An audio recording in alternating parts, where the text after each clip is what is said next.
welcome to the IndieSider podcast where I play indie games and then interview the developers. Except this week it's not me doing the playing and the talking. This week's episode of the IndieSider podcast is guest hosted by my friend and colleague Sabriel Mastin, prolific indie game reviewer and Let's Player. You can find out more about Sabriel at her website at sabriel.me, that's SABRIEL.me. Take it away, Sabriel. Thank you, Ken. Hello, I'm Sabriel for Gamebits, and this is Adventures of Pip, a platformer for PC, Mac, Linux, and Wii U. It came out at the beginning of June, and you should be able to find it on Steam. Pip, get up, you lazy doorstop. See, I am Pip, a red square, a pixel. Didn't you feel that shaking? Good thing you're not a ball, or you'd be on the floor. It sounds like it came from the castle. I bet Queen Derezia is back. Get out there and find out what's up. And, give me something to eat on the way back. Yeah. Avoid spikes. Got it. What are you doing? Get to it. Alright, I'm going. So the way she treats Pip is kind of normal. For in this kingdom, there is a caste system where depending on how many pixels you are made out of, you have a higher rank in society. If you're in the 8, 16, or 32-bit, you are higher than the subsequent people. Hold the jump button to float. And hold it when you jump to get a high jump. Go. See some stained glass art of the royal family.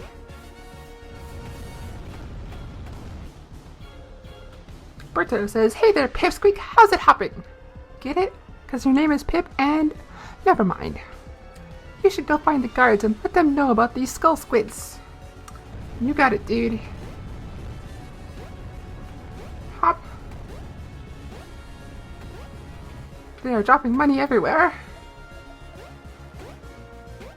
And while I'm here, I might as well raid the castle.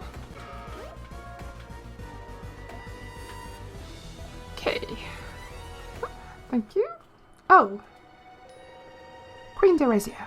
Well, is that any way to greet a lady of my resolution? No need to get up. I'll see myself out. I'm done here anyway. It was unwise to try to hide Princess Adeline from me. Now that I have her powers, I control the bitstream and its limitless energy. Observe! Oh no! Oh dear. What? You don't know about the bitstream? The life energy that flows all around us? Try to keep up. Soon, the entire kingdom will be nothing but scattered pixels. Oh, but I'm getting ahead of myself. Let's start small, by reducing each of you into a single pixel!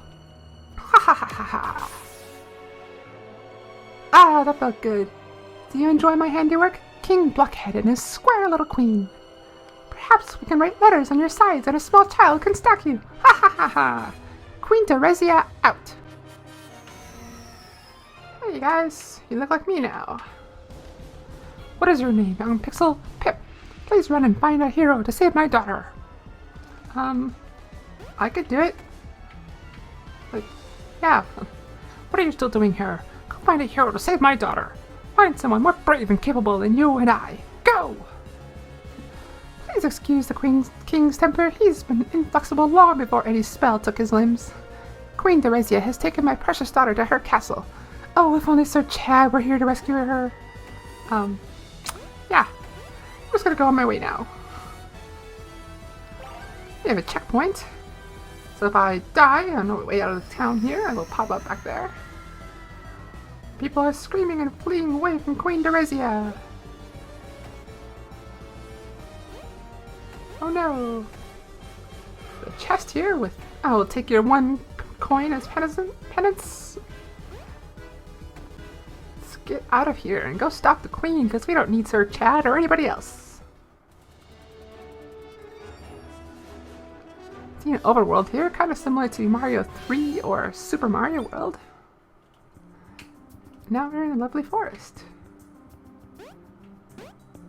Hey, money! Money is used later in the game. You can buy stuff from the shops like more heart pieces, or take less damage when you're actually hit. and other various power-ups. Here we have a villager. Thanks for saving me. Many more of us have run off from the castle. Please help find me others. And each stage also has 3 villagers you can... I know something's up here. Each stage has 3 villagers you can find. Try to be a little bit of a completionist if you are. Right. Small, pathetic cube. Why do you pursue me? Surely you understand my power. And you do this for your king? One who might use you as a footstool? Or to prop open the door? Soon I will fix this cruel world by making everyone the same resolution.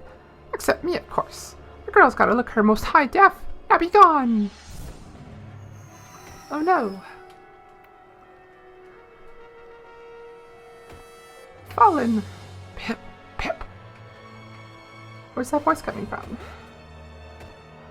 And what's up with all these beetles? Oh, hello there. I didn't notice you. Thought perhaps you were a tree stump. Allow me to introduce myself. I am, formerly, Sir Elwyn, a brave and noble knight. I protected our kingdom from the treachery of these dark woods for many years, until these filthy beetles took the land, and with it, my life. Back, filthy beetle! But enough about me. You, Pip. You are the hero foretold in ancient prophecies. Only you can restore order to the land. With that order, finally free me to my afterlife. But to accomplish that, you must first need my gift. Put out your hands. Sorry, forgot. I bestow upon you, Pip, the power of the bitstream. With this, you can evolve and gain new abilities.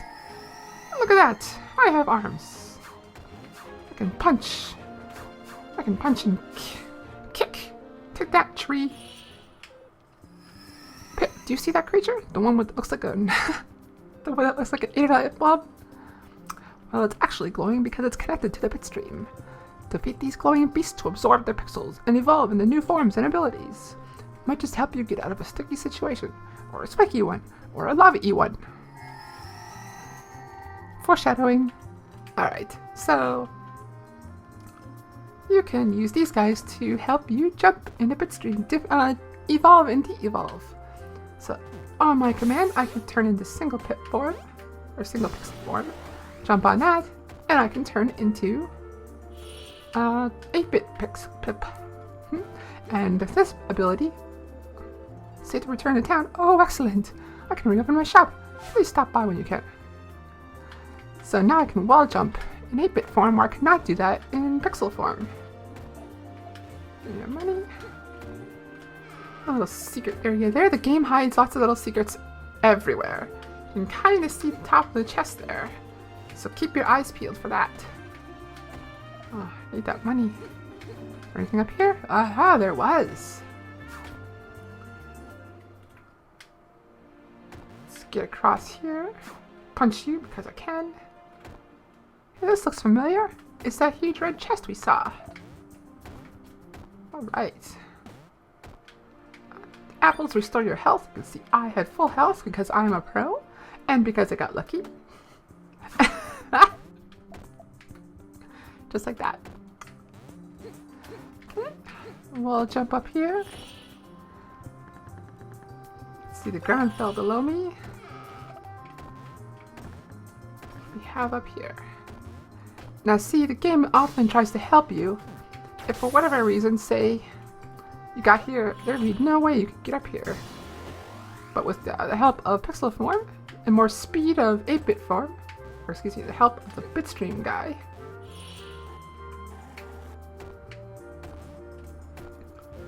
go like this.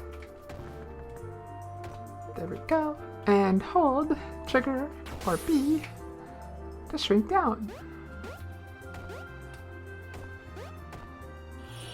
Obviously we can't get up there, so something must be happening like this. Let's go back and help the old lady. Save her from this bug. There, and now I rescue her. Aha, a chest. You could kind of always just run against the wall. You might find something. Keep your eyes peeled.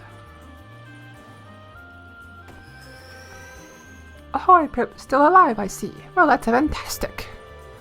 What you're looking at is a conduit. These allow you to teleport to any previously visited areas. Perfect for bathroom breaks. Do you need to use the bathroom? No? Okay. Try teleporting back to town and visit the merchant. His wares will surely help you on your journey. At the end of every stage, you hop into here. And there you go, stage clear. It'll tell you how many coins or bits or points or whatever you earned. You get all the villagers. And it'll bring you back to the world map. Continue on at any time. Oh, hi. That's telling me there's a new vendor. You get 2 of them.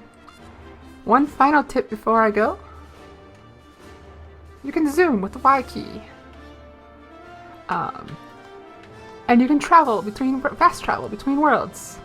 I did not learn this until I got to the end of the game. Now, it doesn't do much out of the first stage, but you'll thank me when you try to play from later on.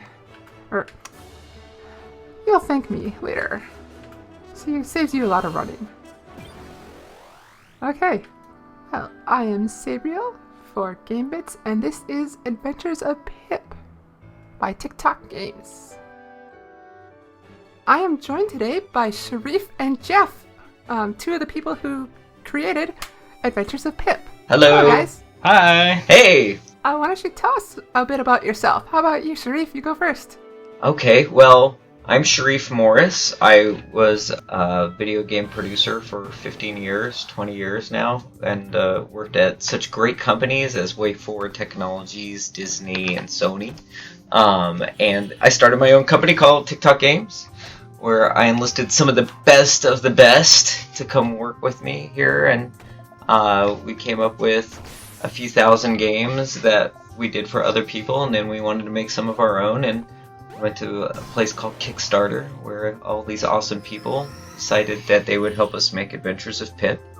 And so, so that's a little bit about me, but I love video games. How about you, Jeff? My name is Jeff Luke. I've been a game designer in the game industry for just coming up on 10 years now. Wow.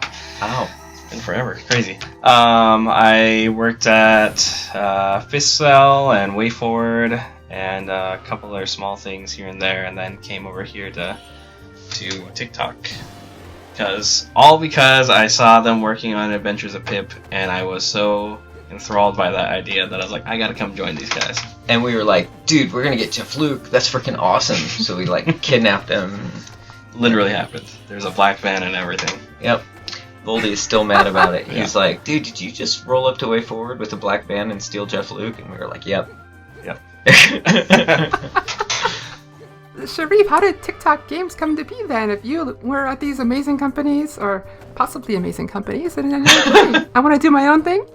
Yeah, it was a lot like that. It was like, you know what, I'm doing all this stuff for other people and having to listen to what they want to do, and I'm working with a lot of amazing talent that don't really want to do the changes that are being requested in a lot of cases. So I wanted to make sure that we can make an avenue for really good, strong, creative people to basically make the games they wanted to make, without having to compromise based on any publisher feedback or anything like that. So it took a risk back 5 years ago, which is what, 2010? Yeah, I guess that's 2010, wow.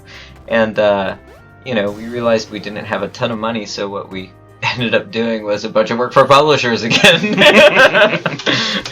So we ended up saving every penny we could to kind of start putting together prototypes and things like that for other games that we wanted to make, and then and we had a couple of quick to market kind of iOS titles that we wanted to get out there and see if they can resonate with the communities and make sure that we were doing good games, and it was resonating. So we said, okay, we're ready for bigger challenges. So we went after where our hearts were, which was going back to 2D platformers and making Adventures of Pip.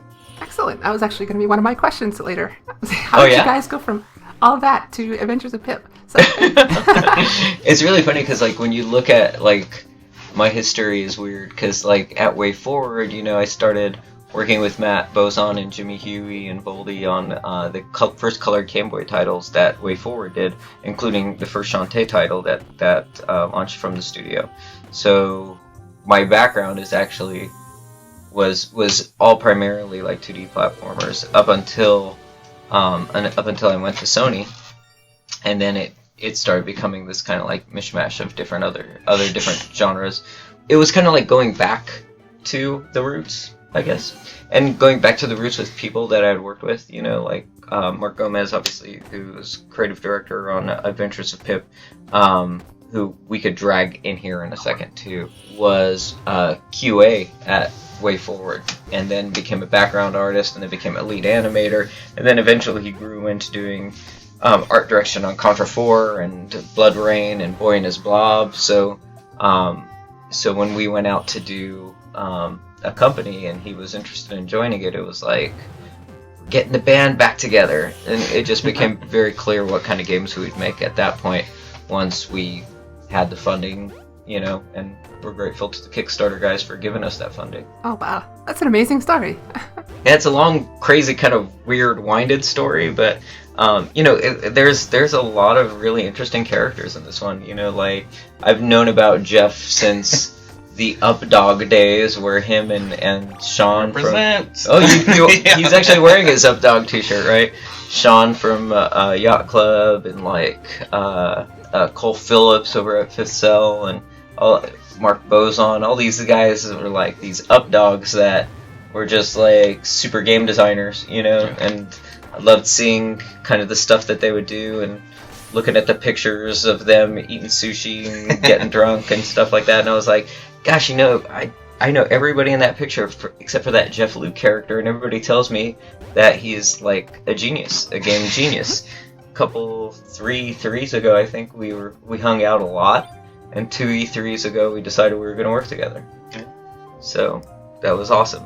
And he definitely helps make sure that the studio keeps a quality bar that we really want to go after, which is, it's good because you have Mark, who's got this big brain, and Kathy, who's got this big brain, and now you have Jeff, who's like the perfect complement to them. So yeah, we got some superheroes on this team. It's like the Avengers. I want to be Iron Man. Iron Man. Everybody wants to be Iron Man, right? But Kathy, I think, is Iron Man. I'll be Captain America. You could be Captain America. Okay. I could see you as Cap. Cool. And Shereef is Hulk? I'm probably Hawkeye. I'm the useless guy in the back with a bow and arrow that just watches them all and says, "Hey, look out behind you! One behind you." He shoots when it really counts, so that's really important. I have a few arrows. I have a few arrows. We're fighting robots, I've got a bow and arrow. Yep. None of this makes sense. Exactly. I just try to make sure that everybody doesn't kill each other. No. Or get killed in the process. Yeah. That just sounded weird. Can we edit that? No? Nah, No, that let's should keep probably it. No, that's permanent. Sorry. Okay, let's get into the game. Adventures of Pip. What was your inspiration? You had said you had done a bunch of 2D platforming before, but you made this jump from a bunch of little mobile games, and all of a sudden you're like, "Hey guys, let's make a 2D platformer, and we'll call it Adventures of Pip." Or did it start somewhere, or start somehow else? It started 4 years ago, when Mark first came to the company, and I said, "We're gonna want to make original IP. What are you thinking?" He's like, I have a few ideas. One is based around how art has developed since I started working in games. And he was working as, you know, back in Color Game Boy days, he was working with a restricted palette, and he had like only X amount of colors he could use, and he was really, you know, staying within those limitations to really make the quality bar, you know, amazing. But as the platforms grew, so did his ability to use more and more assets. But at the end of the day, it was a question as to whether or not the additional art or the extra art was making the games better, stronger, faster, right? So what it became was a journey of how do you tell the story of art progressing in a game genre that speaks to gameplay but also has a strange social message to it, right? So Pip was kind of born with the idea that there would be a caste system that had like low-res people that were kind of being ruled by high-res people, and one day that the high-res people would need the low-res people to step up and help out, right? So one day, like the Skeleton Queen, who's really became the de-resing queen, came in and de-resed everybody down to 1 pixel. But since you were Pip, who was always born 1 pixel, it didn't matter to you because you've lived your entire life that way. So you see it as an opportunity to save these people. So on the road, you gain these evolutions, 8-bit and 16-bit, and with those evolutions, you get different play mechanics. Each play mechanic's important, but sometimes you lose play controls because of your evolution. So you have to flip back and forth between the different evolutions and game genres, basically, to complete levels, so that you could kind of feel like how important gameplay really is over art sometimes. So there's one message. Then there's the social message about, everybody's kind of like low res and high res being important to society. But yeah, so I guess in a very convoluted way, I've kind of answered the question by telling you about the story a little bit. Yes, you have. Jeff, anything you wanted to add there? Yeah, I think, Mark's big goal with the game was to be able to tell the evolution of the platformer through the generations of gaming, basically. All the way from, Atari to Super Nintendo era, where things really started to get really advanced. You started with Pitfall or Jungle Hunt, on Atari, and it was just jumping and walking, essentially. Then Nintendo came along, and you started to get much more advanced controls and stuff like that. Even though it was still only 2 buttons, but you could now start wall jumping, and extended that a lot. Speed was way faster. And then Super Nintendo came along, and you started seeing just a vast evolution of different types of playstyles. You had the heavier characters like in ActRaiser or Lost Vikings. Lost Vikings is a great example of 3 very different platforming styles and different mobility types. I think that was really Mark's big goal, was to be able to tell that story almost kind of as a background thing, and give people who have played through those generations a happy memory, a little nostalgia, but also make sure that new audiences and new gamers could experience it and still have that same type of joy and fun that their father is having. I like your answer so much better than mine. Can we just print that answer? Sure thing.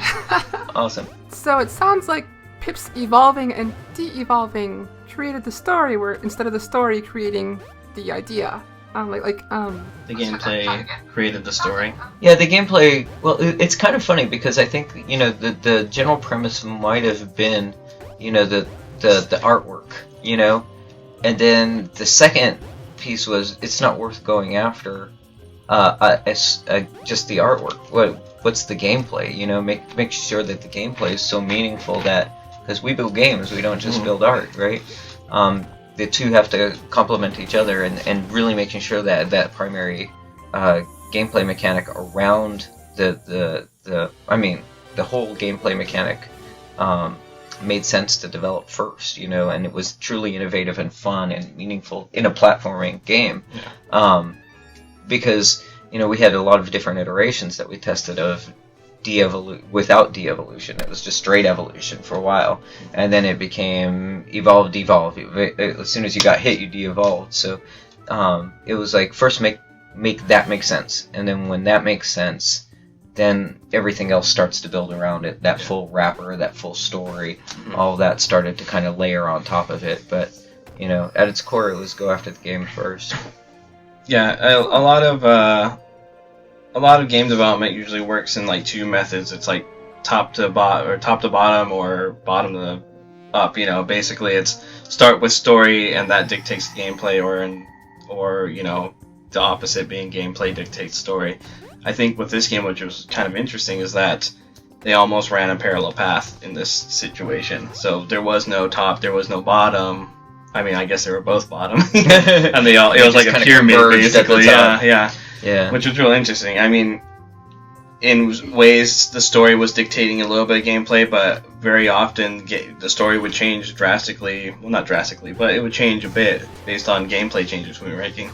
So it created this really actually interesting balance, where I think this is the first time I've ever done development on a project that way, which was really cool. It was kind of interesting to see everything literally evolving as we went forward. So. And then converging at the same time. Yep. It was like crazy, but it was fun. Yeah. Excellent. What are some of the lessons you've learned from Pip here? Did you have any complications that you overcame? Or did something like, oh, this is just, everything worked out well? Oh no. Everything did not work out well. Man, talk about... What happened? Oh, there was a lot. I think we learned a lot in this production. I think, I think we learned, wow, where to begin? One, how important it is to communicate to your Kickstarter backers. That's probably the first one. Let's go there. You had 2 Kickstarters. We had 2 Kickstarters. Tell us about that. What happened with the first one? So the first one, I think we didn't know what we signed up for. I think we saw the success over at Way Forward with their Shantae Half Genie Hero Kickstarter, and I think we saw the success with the Shovel Knight Kickstarter, but then when we went to do ours, we had so much work that we had to do while the Kickstarter was running, because that preliminary work was, you really need 30 days of planning to get your Kickstarter started right. And then you need to be heavily active during the period of time that your Kickstarter is running. And when we started it, I think we started with a baseline, and then our community started correcting us. What about this? Have you guys thought about this? And we were like, no. This first time somebody actually said that to us. That's really smart.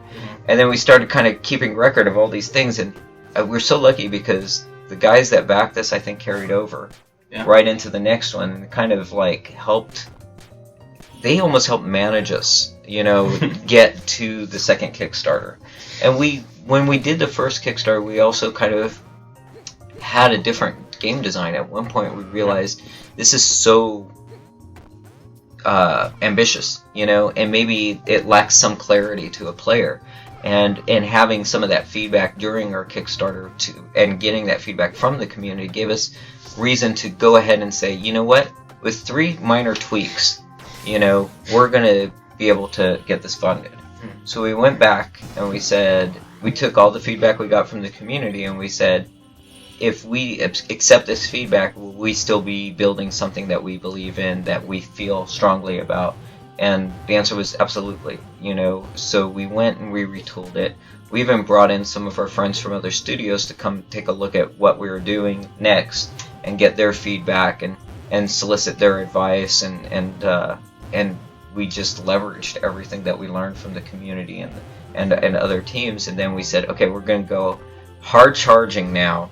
30 days before we started really getting into the planning. During that 30-day period of time, we were so attentive to everything that was happening that, we funded, and then we made beyond our goal by over 25,000. Wonderful. Which was really awesome, yeah. That's a lot of great advice for anybody else who wants to do a Kickstarter. I know a number of people have been kind of worried that there's going to be a Kickstarter plateau where people are just not going to want to contribute anymore. So hopefully your advice here will help them out. Yeah. Don't worry about that. Or do you have any feelings towards that? Do you think there's a limit to how great Kickstarter can be for indies? I think indies need to deliver. Yeah. People put a lot of faith in you by contributing, so you got to deliver the product at the end of the day. So the unfortunate thing is that there's not that many Kickstarters that fail miserably to deliver the product afterwards, right? But those are the ones that are the most vocal. You hear about them on all the websites and stuff like that because it should be heard. There are usually some really bad bungles that happen. Yeah. But I think that's why there's a big fear about the bubble bursting, and I think honestly it was close to not so long ago. I think right in between Shantae Half Genie Hero funding and right after Pip funded, there was a point where it almost seemed like nobody was backing anything for a period there. But I think that a lot of things have started being delivered to people, and games have actually started coming out. I think people are starting to gain confidence in Kickstarter again. So you've got games like Igarashi's Bloodstained, which just funded 10,000% higher than it ever asked for, or something like that. And that's an amazing thing. Shenmue funded $2 million in like 8 hours or something like 5 minutes or something. Jesus. Granted, these are a huge, high-profile people, but the fact that we're seeing these people now coming to Kickstarter, you know, I mean, obviously Inafune came on there and did huge. I think it's actually starting to create a new, breathe some new life. Yeah, resurgence of the Kickstarter. I think we're going to see a lot of people starting to do it now. Yeah. We talk about doing it again. Yeah. I don't know if we have the stomach for it yet. But, you know, we talk about doing it again for sure. Oh, we've learned a lot since, you know, this Kickstarter, too. I mean, there's a lot of missteps we've taken since it funded, too. We're lucky. I gotta Yeah. say, we're lucky that we have the best backers in the world. Like, Yeah. seriously. 'Cause very understanding. they've been patient. They've been vocal. I mean, they definitely tell us, hey, this is messing what up. we didn't like. Yeah. Did you notice this is happening? Have you paid attention to this? No, we've been developing things. Yeah. Can you give an example of a misstep you gave or you had? Oh, early access was a misstep on our part. Like, you know, we gave early access as a tier inside of our Kickstarter, and then we went wide on early access before we actually allowed those tiers to have like a special block of no, time. they had a special block of time. Yeah. But hindsight being 2020, we never really needed to go early access with our title. Yeah. We probably shouldn't have. We should have probably done early access only for our Kickstarters, for only our backers, and then eventually, if we felt like we needed, you know, more exposure, you know, to for whether it's balancing or feedback, we could have gone wider to our community instead of just sell the title. I think we probably made a mistake there, you know, because selling it was just kind of like cheapening the early access tier for those guys. Wow, that's real honesty right there, guys. Yeah, right there. but you know, we love our backers. We want them to feel special. We want them to feel like they contributed, you know, and that was an oversight on our part. So that's perhaps the biggest oversight we've had. But yeah, definitely one that we would never repeat. Yeah. Definitely. We learned our lesson for sure. Yeah. Yeah, I mean, all the other stuff has been stuff that hasn't affected anyone besides like ourselves internally, where we're like, oh, you know, there's something we forgot or didn't think about, and it's coming up. We need to figure it out right now. So we scramble to an extent, but we fix it before it's ever forward facing. Speaking of feedback, you guys attended both PAX South and PAX East. Did you get any useful user feedback from those two experiences? Oh yeah. We also went to PAX Prime too. Like, oh, did you? Yeah. So and I think that was during the Kickstarter. Yeah. And that was maybe, although Jeff wasn't at that one, that might have been my favorite one, because we would get feedback from people. I'm sorry, don't make that face. We would get feedback from people at Prime. We'd go back to the hotel. We'd work. We'd update the build, and we'd come back, and people would play the same game the next day, and they'd be like, "Whoa, you changed it." Yeah, we changed it. We heard what you said, and we changed it. You know, because it was great to react to their feedback and show them we really give a shit. We really care. Excuse me, what you guys are saying. And we're gonna listen, and we're gonna change those things. And then even at South and Prime and East, you know, it might have not been like the very next day, but you know, it was, you know, taking that feedback, you know, having people play through and really give us, you know, test them out, even see how quickly they were beating some extra challenge levels, you know, identifying who was the fastest and who was the best, and have them see what their time would be like if they played the game from end to end, and then kind of log that and say, okay, we need to make this more challenging, we need to make this easier, and then go back and do it again. Rinse and repeat. Yeah, I mean, I think PAX South almost was more of a focus test, you know, a situation where we were able to really just gauge people's reactions, clock their times, all that stuff, to really determine, you know, one, is this section we're showing unfair or anything like that we should probably change this. We did make a couple small tweaks. There wasn't anything really. Oh, there was big. Well, no, I mean that day. Oh yeah. Yeah, or over that weekend or whatever it was. Definitely, like the first day of South, we made like some pretty big changes the first couple days. Yeah. Like let's do this, let's do this, let's do this, and Yeah. like, people enjoyed it more. But like even feedback that we got on the wall jumps all the way up till PAX East, I think actually influenced the game. Yeah, I think our community has been incredibly. They've given a lot of really great feedback, and we've taken it all to heart to really make the game that they're gonna want to play, and two that we're super proud of because, and we're so thankful to them because they really helped shape this. It's really great. Yeah, we have some really amazing people, and you were there. Yeah, I was. I really enjoyed my the times I got to play it. Right on. We enjoyed you coming by and playing it and helping spread the word and everything. You were like instrumental, so that was huge. The game was released on Windows, Mac, and Wii U. What made you go Wii U over the other consoles? We do have plans to still hit Xbox and PlayStation. Those two are announced. So those are coming. But why Wii U was a lead platform is going to sound very Nintendo fanboyish.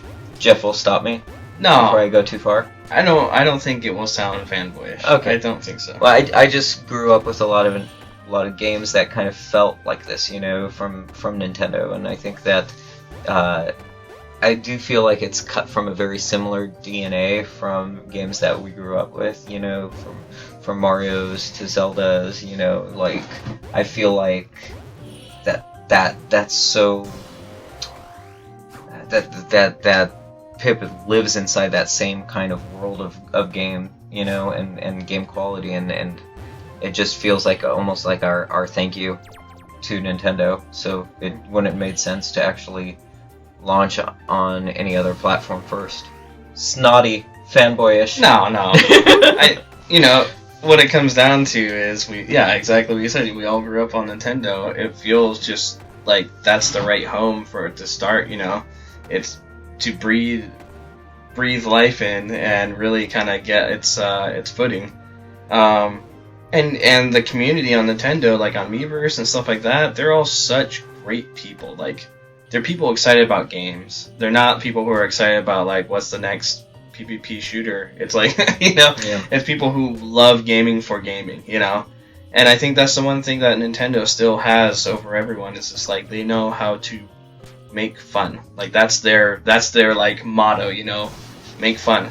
And why wouldn't we want to be there, right? Like we're making a game about having a fun time, and it seems just like the right home.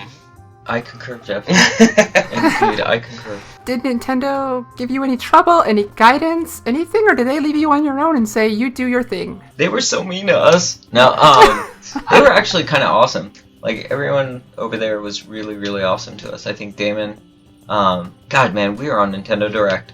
Yeah. Like, that was kind of awesome. Like, I met Damon at GDC, this year, wow. And he was like, I got my eye on Pip, and I was like, wow, thank you. He told me to tell you hi, by the way. Did he really? Yeah. So I'm at E3. No way! Oh, he's awesome. Yeah, Damon is awesome. So he was like, I really love your game, and I was like, we love you. So, and then they gave us a ton of support. Like when we were submitting, they had our back, but like. Then when we went live, we were just underneath Splatoon. Yeah. In the eShop. Like, if you looked, we were right underneath it. It was awesome. And they moved us forward. They wanted us... We were originally going to launch on... like, we actually publicly announced we're launching on June 11th. And they're like, hey, you guys want to launch a little earlier? And we're like, sure. They're like, look, we think it would be a good idea if you guys launched on the 4th. Mm-hmm. And we were like, well... We're ready, let's do it. Yeah. So they launched us on the 4th. Yep. So it was a great surprise for everyone, for us and for the community, because not only they don't have to wait an extra week, here's the game, alright. It was great. Now this is more of a personal question. Where in the world were some of the last villagers in those boss stages? I'm not on the screen anymore. very well hidden. Apparently so. We tried to give clues in some of those levels. I mean, there was times where you had to go forward and then backtrack a little bit, like, to really find them. And, you know, usually we try to go give a little visual clue on the screen that you would find them on, just to let you know that there is a villager here, but you might not be able to get to that villager, you know, from this room. You might have to go forward a little bit. And there's other ones that were just ridiculously well hidden. And unfortunately, you're gonna have to find every little nook and cranny to actually get them all. So dang, you're mean. Well, you know. What's next for Tic Toc Games? Finishing these ports, getting the localization together, making our reward tiers all go out so everybody that backed us is happy. That's first. Then world domination. Then world domination. That's a good goal. Yeah, we want to make sure that everybody who backed us is happy, even if it took us longer to get there. We're going to get all of our goals squared away. And then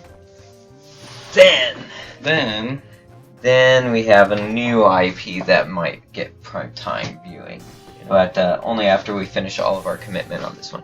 It's a big secret. It is a big secret. But it's awesome. Adventures of Queen Derezia? Ooh, that'd be fun. God, you know what? I know. There you go. Wow, there is something to be said about that.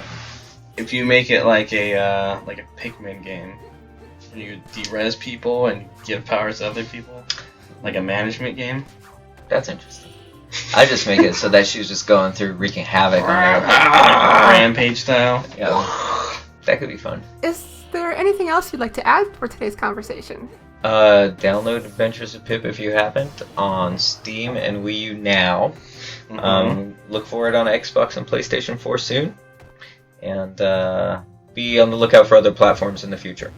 We'll just say that. Stay tuned to awesome stuff we have coming down the line at one point. And we'll be at PAX Prime. Potentially. I said that. Just a bunch of weird stuff. And, actually, remember that last thing about PAX Prime. And be sure There's nothing about PAX Prime yet. Be sure to drink your Ovaltine. Please brush your teeth really well. 30 seconds each quadrant of your mouth so you don't get cavities. Floss.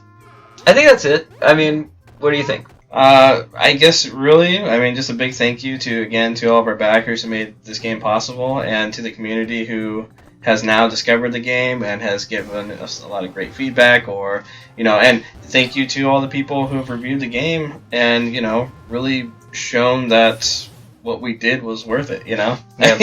And thanks to the team too, I want to put out, Kathy and Mark who, could easily be sitting here doing this interview in place of us because they are so married to this project but working their butts off of it there in the other room right now. David Lawrence programming, Josh Green, Kyle who does level design, Garth Smith who also does programming, James Higgin who does porting. All those guys are awesome, and everybody who did art touched the game with their art. Charlotte Jackson, Eddie Moreno, Elazar Del Rosario, all those guys are really incredible. And I'm forgetting people. I'm gonna feel like an ass for doing that. Tana. It's just like the Emmys or Oscars. Right? Yeah, it really does feel like that. Did I win? I'd like to thank my mom. And that's it, because that's all I remember.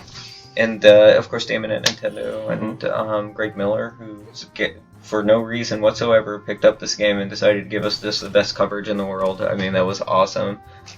Gosh, man, we have so many awesome people that have given us so much support, and, yeah, I guess number one is really our backers, so.